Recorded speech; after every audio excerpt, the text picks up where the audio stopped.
Mulayam Singh Yadav was barely 8 years old when India became an independent nation.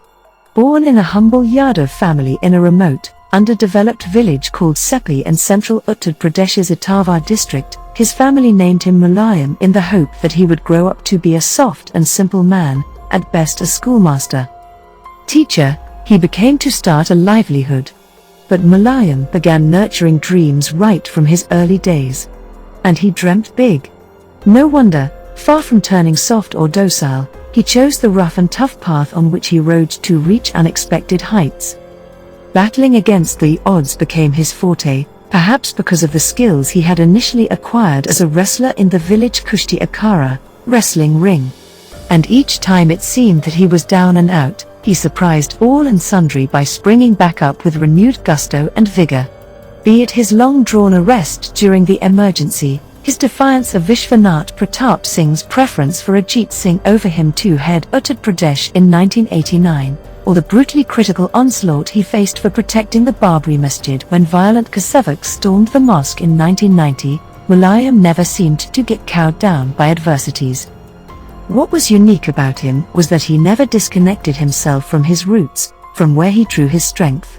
Having risen in politics largely out of the JP movement, Mulayam looked up to Ram Manohar Lohia as his ideologue. And even when he was under fire for deviating from the staunch socialist ideals of Lohia by allowing significant space to a businessman turned politician like Ahmed Singh, he did not hesitate to give Singh such unparalleled prominence that he invited the envy and displeasure of many old-timers within the SP fold. Yet, when the realization dawned that Ahmed Singh was becoming extra baggage and an eyesore for his family, Mulayam did not bat an eyelid in sidelining him, bringing an end to Singh's meteoric rise. He was absolutely open about his likes and dislikes, which were, more often than not, quite strong. No wonder, amidst much speculation and debate over the selection of his political heir, he chose his son Akhilesh over the brother Shivpal, whom he always hailed as a hard-working and grounded leader. However, at the same time, he never desisted from even publicly chastising his son for actions he did not approve of. Yet, there was no one dearer to him than Akhilesh, whom he large-heartedly forgave even after he was divested of the party president's position that was assumed by the son in a coup. While the political legacy was preserved for Akhilesh, he gave all his material legacy to Pratik, the son from his second wedlock with Sadhna Gupta, who passed away barely a few months before him. Always open to building new relationships, he used this knack to strike alliances with different parties whenever it was the political need of the day. And that made it easy for him to expand his political base, initially limited to just Yadavs.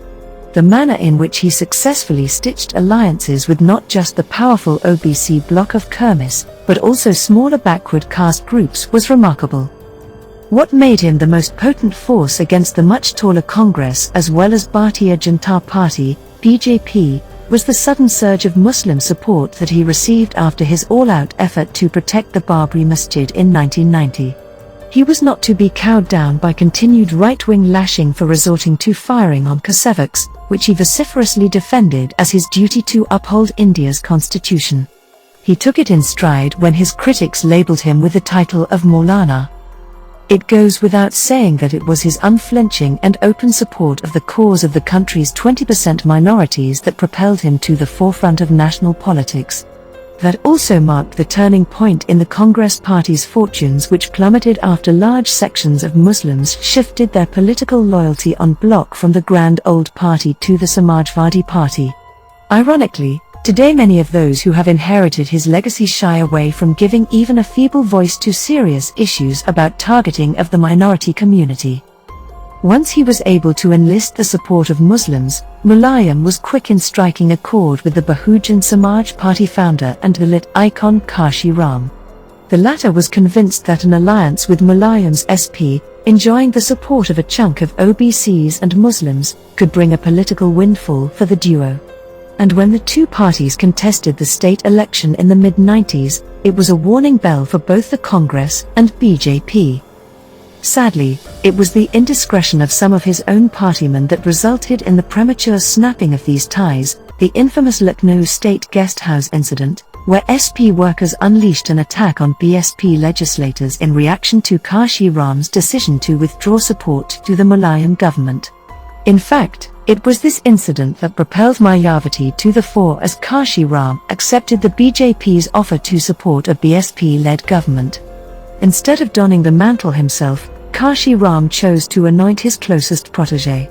With Congress veteran Motilal Vora in place as the state governor, things became much easier for an instant transition of power from Mulayam to Mayavati. The rattled BJP and Congress saw it as an opportune moment to bury the possibility of an SP-BSP combine. Perhaps no other politician could have re-emerged into the mainstream after earning so much disrepute on account of the guest house incident. But Mulayam's firm support base did not allow his fate to dwindle.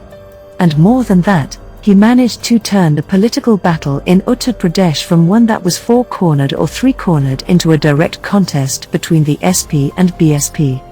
That led to more than a decade-long phase of power shuttling between these two parties in the country's most populous state. His shrewd and mature political moves often invited the displeasure and even wrath of his opponents, yet none could ignore him. No wonder Mulayam could cast space for his relevance at the center stage of national politics right until his departure from this world. Today, it is no surprise that political personalities of different hues, including his sworn political adversaries, were showering rich tributes on him. Sure enough, it was not just his rise from the streets to the skies that gave him a unique place in India's politics, but what took him beyond was that he was a man of all seasons and for all seasons.